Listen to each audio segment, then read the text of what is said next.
अगर आपके दांत का एक हिस्सा टूट जाता है तो डेंटिस्ट उसे ठीक कर सकते हैं। सबसे पहले डेंटिस्ट टूटे हुए हिस्से के आसपास की जगह को थोड़ा घिसकर साफ करते हैं ताकि नया मटेरियल अच्छी तरह चिपक सके। इसके बाद आपके दांत के रंग से मिलता जुलता एक बॉन्डिंग मटेरियल लगाया जाता है। डेंटिस्ट इसे बड़ी सावधानी से तराशते हैं ताकि यह आपके असली दांत जैसा दिखने लगे। जब शेप बिल्कुल सही हो जाता है तब एक स्पेशल लाइट के जरिए उस मटेरियल को सुखाकर सख्त कर दिया जाता है। इससे वह आपके असली दांत की तरह ही मजबूत हो जाता है। अंत में दांत को पॉलिश किया जाता है ताकि वह बाकी दांतों के साथ एकदम घुल मिल जाए और अलग न दिखे।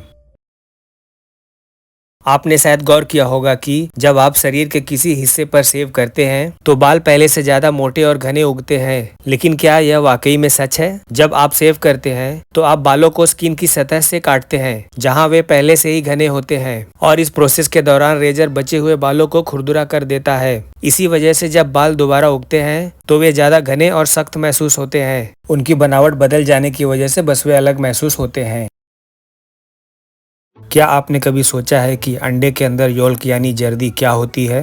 कुछ लोगों को लगता है कि यह एक अंडे का बच्चा है, लेकिन असल में ऐसा नहीं है। जब अंडा फर्टिलाइज होता है तो विकसित होने वाला जड़ योल्क से जुड़ा होता है। योल्क में वे सभी पोषक तत्व होते हैं जिनकी जड़ को बढ़ाने के लिए जरूरत होती है। यह प्रोटीन, विटामिन और मिनरल से भरपूर होती है। इन्हीं न्यूट्रिशन के कारण इसका स्वाद इतना अच्छा होता है। अगर आप अपने पैर से एक हड्डी निकालें और इसे इतने छोटे टुकड़े में ढाल दें तो आपको पक्का यकीन होगा कि यह एक कार के वजन के नीचे पूरी तरह से चूर हो जाएगी। लेकिन इंसान की हड्डियां वास्तव में मिनरल और कोलाजन नाम के एक लचीले प्रोटीन के मजबूत मिलावट से बनी होती है, और यही चीज उन्हें इतना मजबूत बनाती है कि हड्डी का सिर्फ एक छोटा सा टुकड़ा लगभग 5 कारों का वजन सह सकता है।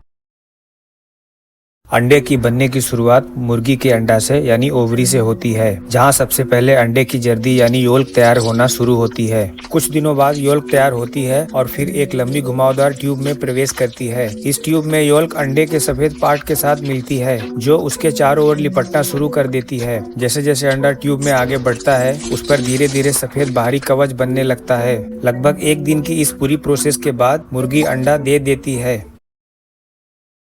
क्या गर्दन चटकाना जानलेवा हो सकता है? जब आप अपनी गर्दन चटकाते हैं तो यह आपके जोड़ों को हिलने के लिए फोर्स करता है। इससे कभी कभी जोड़ों के तरल पदार्थ यानी फ्लूइड में मौजूद हवा के छोटे छोटे बुलबुले फूट जाते हैं, जिससे चटकने की आवाज आती है। लेकिन यदि आप अपनी गर्दन को बहुत जोर से घुमाते हैं तो आप ब्लड वेसल्स की परत को फाड़ सकते हैं, जिसकी वजह से यह चोट ब्लड क्लॉट बनने का कारण बन सकती है। यह प्रॉब्लम बाद में आपके ब्रेन तक पहुंच सकता है।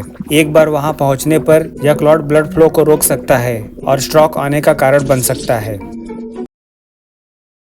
जब आप अपने कान में ईयरबड डालते हैं तो आप सीधे अपनी ईयर कनाल में बैड बैक्टीरिया डाल रहे होते हैं। एक्चुअली जब भी ईयरबड्स आपके कान में लगे होते हैं तो वे स्किन सेल्स, पसीना और कान की गंदगी यानी ईयर वैक्स सोख लेते हैं, क्योंकि आपकी ईयर कनाल गीला, डार्क और गर्म होती है। यह बैक्टीरिया के पनपने के लिए एक सही जगह बन जाती है। यदि आप रोज अपने ईयरबड्स को साफ नहीं करते हैं तो उनमें यह बैक्टीरिया जमा होता रहता है जो बाद में इन्फेक्शन का कारण बन सकता है।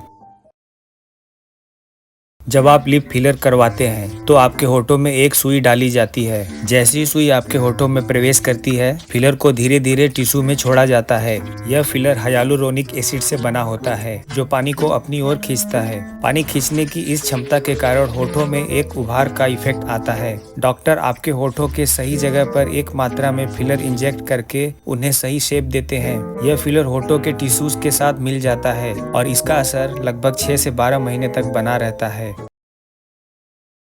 एक पेड़ का जड़ हमारी सोच से कहीं ज्यादा मजबूत और फैला हुआ होता है, और ये जड़ें असल में एरिया के अन्य पेड़ों से जुड़ी होती है जो एक उलझा हुआ जाल बनाती है। यह जाल रीली में उन्हें कीटों के हमले और फंगस इन्फेक्शन जैसे खतरों के बारे में एक दूसरे से बात करने की परमिशन देता है। और अगर किसी पेड़ को भोजन की जरूरत होती है तो एरिया के दूसरे पेड़ अपनी जड़ों के जरिए न्यूट्रिशन भेज सकते हैं, जिससे यह कंफर्म होता है कि जड़ों के सभी पेड़ स्वस्थ रहें। यदि आप किसी सीप को खोलते हैं तो कम चांस होता है कि आपको इसके अंदर एक मोती मिले। इन मोतियों का यूज ज्वेलरी बनाने के लिए किया जाता है और इसकी कीमत लगभग लाखों की होती है। जब कोई छोटी चीज जैसे कि सेल का एक टुकड़ा सिप के अंदर चला जाता है तो यह प्रोसेस शुरू होती है। सिप उस बाहरी टुकड़े को एक हार्ड और चमकदार पदार्थ की पतली लेयर से ढकना शुरू कर देता है। धीरे धीरे सिप इस टुकड़े को उसी चमकदार मटेरियल की कई लेयरों से दफन कर देता है। समय के साथ साथ यह एक उभार बनाता है। जैसे जैसे और लेयर जुड़ती जाती है, सिप इसे चिकना करता जाता है और बाद में एक मोती का रूप ले लेता है।